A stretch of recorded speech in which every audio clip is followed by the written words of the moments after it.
Hello, this is Will Seeger here, March 3rd, day 8, the day of high adventure today. We were coming down through the hills on the way to Cumberland Sound. We followed the valley, and it's a real exciting day, many downhills. There's a couple of techniques of going downhill with a heavy laden dog sled. Um, if there's deep snow, that has a tendency of breaking the sled, slowing it down in other words, but you always have a tendency of getting the sled away from the dogs so it's not coming right down and hitting them.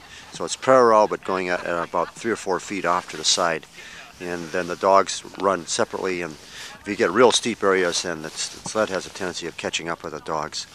And then in other areas you put brakes, chains, any type of rope, whatever, around the runners. That slows it down so it goes much slower. So in icy conditions you usually use the brakes.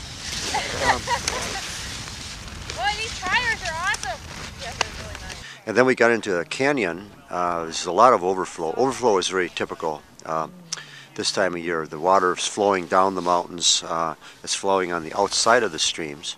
And especially in these canyons, it collects, so it's always flowing down. It's almost like a hot springs in a way, the way it layers up, but it's ice. And we had a very slick surface. There's a couple problems there. There's water, and then there's a very slick surface. And the dogs are kind of freaked out on the ice. They have a tendency of hugging on the rocks, and our sleds got all hung up on the rocks. And then the sleds went into the water on the side.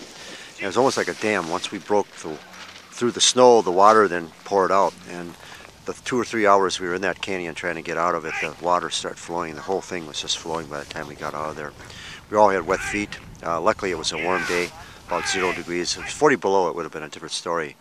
But a lot of that might have been frozen up. But you always find a way of getting out of it. It looked for a while, and it's wondering how we're going to get out of this, but I always know you always find a way. It was getting dark, and one of the sleds with my flashlight went forward, so I was watching the time, but we got out of there okay, and a little bit of adventure. We even had a tendency of bringing the team together, and working with Simon on the sled was really a great thing for all of us. He really bonded with us on that, and cooperation and working hard together, so it was a really great day yesterday.